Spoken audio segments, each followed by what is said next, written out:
पश्चिमी मोर्चे पर सीएम योगी। पश्चिम के रण में फिर भरी हुंकार। विपक्ष पर किए तीखे प्रहार। शामली में सीएम योगी की ललकार। उत्तर प्रदेश विधानसभा चुनाव के पहले चरण में मतदान की तारीख जैसे जैसे नजदीक आ रही है, वैसे वैसे चुनाव प्रचार तेज होता जा रहा है।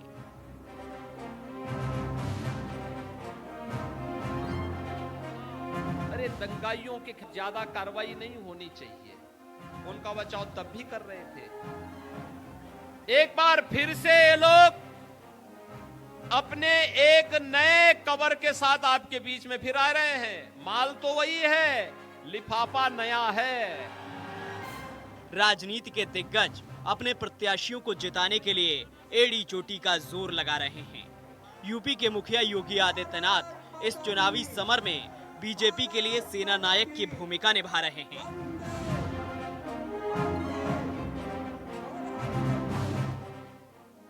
शुक्रवार को गोरखपुर में नामांकन के बाद योगी आदित्यनाथ ने शनिवार को फिर से पश्चिमी मोर्चे की कमान संभाल ली है।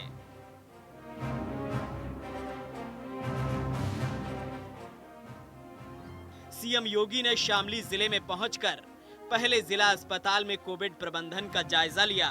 अस्पताल में कोविड व्यवस्थाओं को परखने के बाद सीएम योगी आदित्यनाथ रैली स्थल पर पहुंचे, जहां सीएम योगी ने जनसभा को संबोधित करते हुए अपनी सरकार के कामों का बखान किया।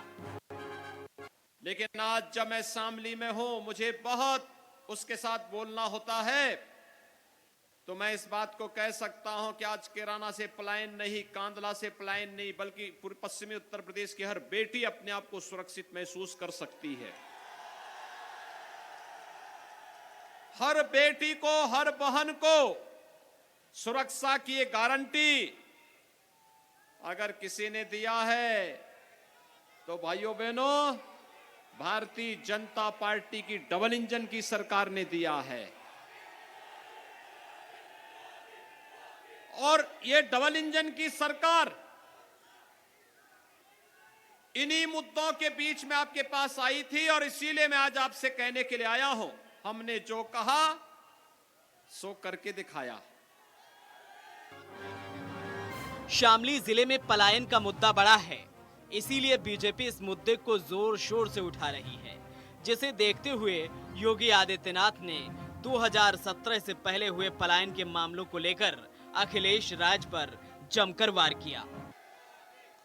वे पेशेवर दंगाई, वे पेशेवर माफिया जो सत्ता के संरक्षण में व्यापारियों के ऊपर अत्याचार करते थे,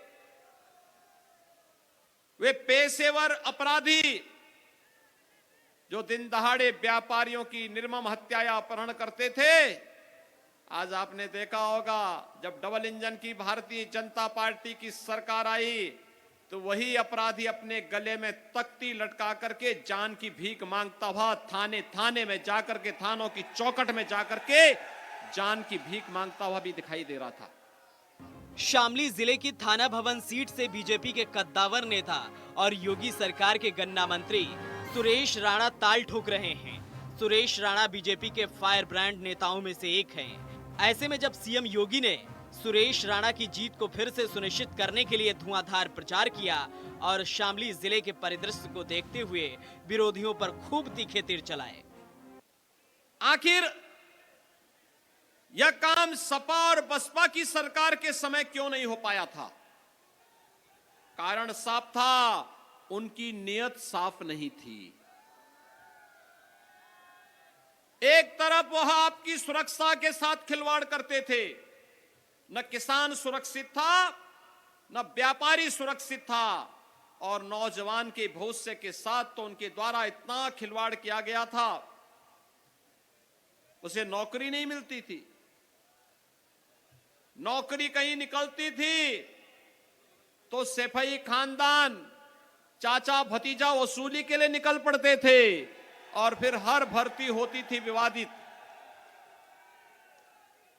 भाइयों बहनों, याद करिए, मैं अभी 2 महीने पहले जब कैराना आया था,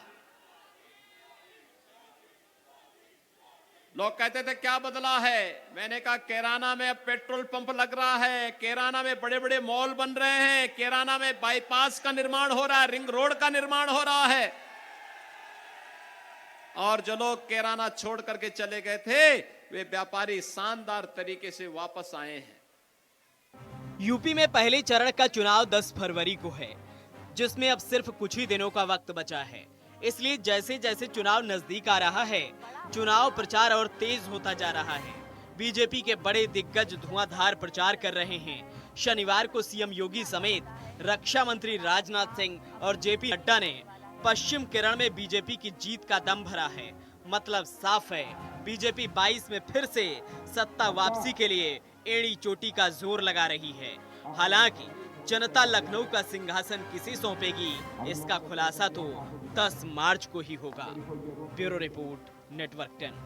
रक्षा मंत्री राजनाथ सिंह आगरा के दौरे पर भी रहे। बताते चले कि राजनाथ सिंह आगरा के खैरागढ़ विधानसभा में पहुंचे, जहां पर उन्होंने बीजेपी प्रत्याशी भगवान सिंह कुशवाहा के लिए जनता से आशीर्वाद मांगा। इस दौरान उन्होंने समाजवादी पार्टी पर भी तीखा हमला बोलते हुए कहा कि समाजवादी पार्टी सरकार में महिलाओं और बहनों पर अत्याचार हुआ करता था, लेकिन बीजेपी सरकार ने सुरक्षा प्रदान की है। सरकार की हर योजना का गरीब और किसानों को सीधा लाभ पहुंच रहा है। गरीब को आयुष्मान भारत योजना से 5 लाख तक का मुफ्त इलाज मिल रहा है। और वही भारतीय जनता पार्टी को खैरागढ़ वासियों का हर बार आशीर्वाद मिलता है।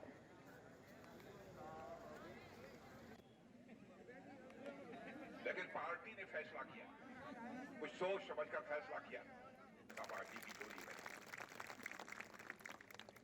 इसके लिए भी आप लोगों के प्रति मैं आभार व्यक्त। और तुष्टीकरण की राजनीति, समाजवादी पार्टी वोट लेने के लिए, अरे फला धर्म के लोग मेरे पास आ जाओ, हमारे पास फला धर्म के लोगों की ताकत है।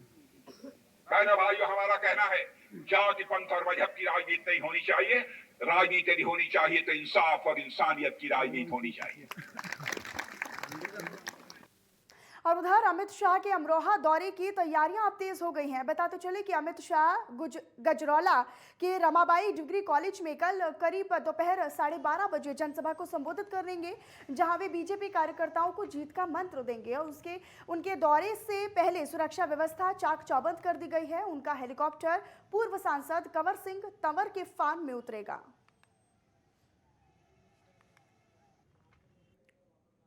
और वहीं बीजेपी के राष्ट्रीय अध्यक्ष जेपी नड्डा हापुड़ के मोदी नगर रोड पर एक स्कूल में प्रभारी मतदाता संवाद कार्यक्रम में पहुंचे, जहां पर जेपी नड्डा ने यहां पर मतदाताओं को संबोधित करते हुए कहा कि योगी जी ने उत्तर प्रदेश की तस्वीर और तकदीर दोनों को बदलने की में कोई भी कोर कसर नहीं छोड़ी है। जेपी नड्डा ने केंद्र और उत्तर प्रदेश की सरकार की सभी योजनाओं का जिक्र करते हुए बताया कि करोड़ों लोगों तक जन धन योजना और आयुष्मान योजना का सीधा लाभ पहुंचा है। वहीं विपक्ष पर निशाना साधते हुए जेपी नड्डा ने कहा कि हमारे विपक्ष के नेता जानकारी बहुत कम रखते हैं, उनको देश के विकास से मतलब नहीं था, उनको अपने परिवार, अपने वंश और अपने घर के विकास से ही मतलब था।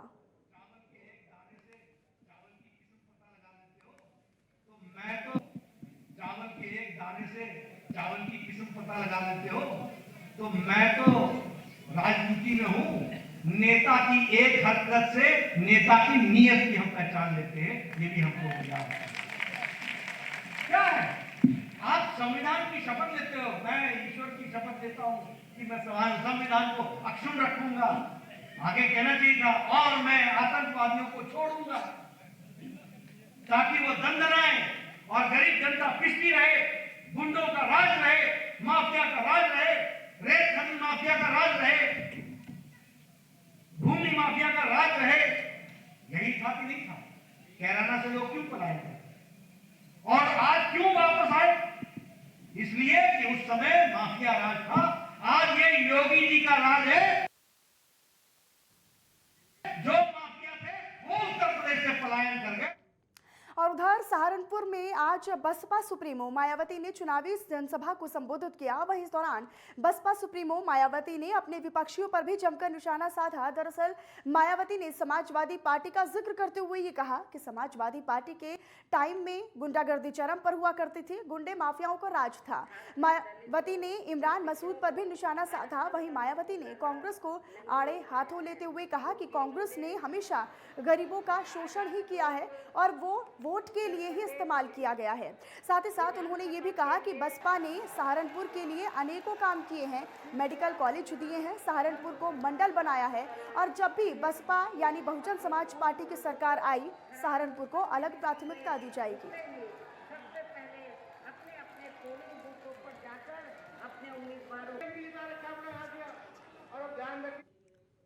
और वहीं प्रदेश के उप मुख्यमंत्री और बीजेपी के स्टार प्रचारक केशव प्रसाद मौर्य गाजियाबाद के लोनी में चुनावी जनसभा को संबोधित करने पहुंचे, जहां पर लोनी के गढ़ी कटिया गांव के पास बने हेलीपैड पर उनका हेलीकॉप्टर उतरा, जहां से गाड़ी के माध्यम से रामलीला मैदान में कार्यक्रम स्थल पर वो पहुंचे।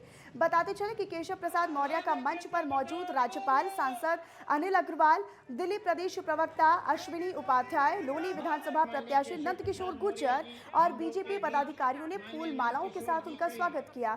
बीजेपी प्रत्याशी नंदकिशोर गुर्जर ने उप मुख्यमंत्री केशव प्रसाद मौर्य को गदा भेंट किया। इसके बाद उप मुख्यमंत्री केशव प्रसाद मौर्य ने लोनी विधानसभा से बीजेपी प्रत्याशी नंदकिशोर गुर्जर के पक्ष में जनसभा को संबोधित किया और इस दौरान उप मुख्यमंत्री के कार्यक्रम को लेकर पुलिस प्रशासन पूरी तरीके से मुस्तैद नजर आया।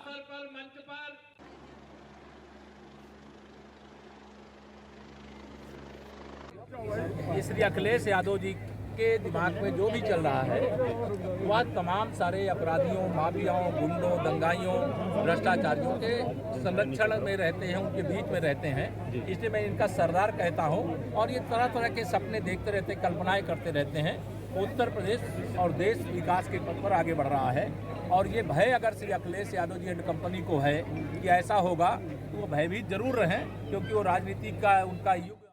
और वहीं इटावा से खबर, जहां पर इटावा में बहुजन समाज पार्टी के राष्ट्रीय प्रवक्ता सुधींद्र भदौरिया ने समाजवादी पार्टी पर गंभीर आरोप लगा दिए हैं। दरअसल सुधींद्र भदौरिया का ये कहना है कि समाजवादी पार्टी की तार कहां से जुड़े हुए हैं ये बताने की कोई जरूरत नहीं है।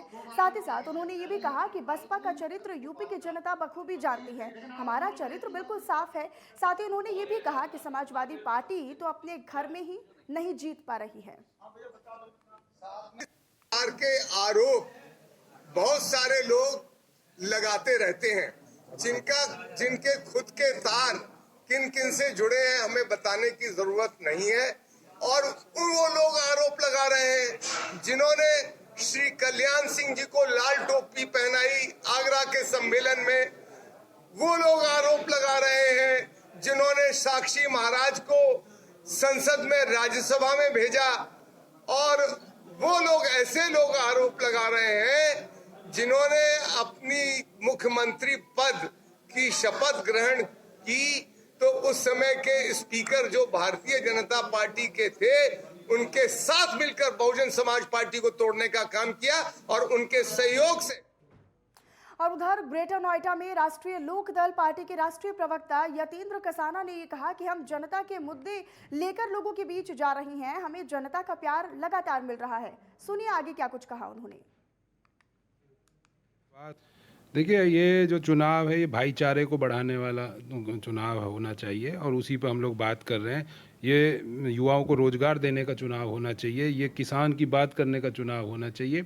जो कायदे में चुनावी मुद्दे होने चाहिए उन्हीं मुद्दों को लेकर हम लोग जनता के बीच में जा रहे हैं और जनता ने का विश्वास और प्यार देखने को मिल रहा है। लाखों लोगों की, हजारों की तादाद में लोग निकल कर आ रहे हैं सड़कों पर माननीय जयंत चौधरी जी और अखिलेश यादव को सुनने के लिए, तो जनता का बहुत प्यार मिल रहा है। और वहीं कांग्रेस से राज्यसभा सांसद और हरियाणा कांग्रेस के बड़े नेता दीपेंद्र सिंह हुड्डा गाजियाबाद की सदर सीट से कांग्रेस प्रत्याशी सुशांत गोयल के लिए प्रचार करने के लिए गाजियाबाद पहुंचे, जहां उन्होंने दिल्ली गेट से डासना गेट तक डोर टू डोर कैंपेन कर लोगों और दुकानदारों से कांग्रेस प्रत्याशी को वोट देने की अपील की। इस दौरान व्यापारी वर्ग के लोगों ने जगह जगह उनका सम्मान किया, उनका स्वागत किया गया। इसी दौरान दीपेंद्र सिंह हुड्डा ने ये कहा कि इस बार बीजेपी का घमंड टूटेगा और बीजेपी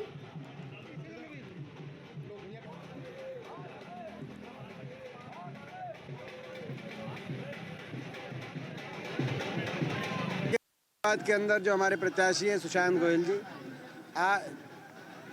जो हमारा सारा आकलन है, आज गाजियाबाद में 36 कौम, 36 बिरादरी, चारों धर्म, हर व्यक्ति को मान सम्मान देने वाला अगर कोई व्यक्तित्व है, जो मिलनसार हैं, जो सबकी इज्जत करना जानते हैं, जैसे कि इनके पिताजी स्वर्गीय सुरेंद्र गोयल जी, जो लंबे समय तक लोकसभा मेरे साथी रहे, हम उनका देखते थे, दिन और रात उनसे रास्ते में रुकवा के कोई टेलीफोन करा ले, हर रोज़ सुबह कम से कम जब तक 200-400 लोगों के टेलीफोन ना करें तब तक उनका नाश्ता भी हजम नहीं होता था। उनका ये स्वभाव था। आज उन संस्कारों को लेकर, जन सेवा की भावना को लेकर, सबको इज्जत देने की भावना को लेकर सुशांत जी आए हैं और गाजियाबाद की जनता में बहुत उमंग है इनके प्रति। उसके साथ साथ पूरे देश में 5 प्रदेशों के चुनाव हैं। हमें विश्वास है कि जो पिछले 8 साल से मोदी सरकार जिस घमंड के अंदर चली है, इन 5 प्रदेशों में उस घमंड को चकनाचूर देश की जनता करेगी।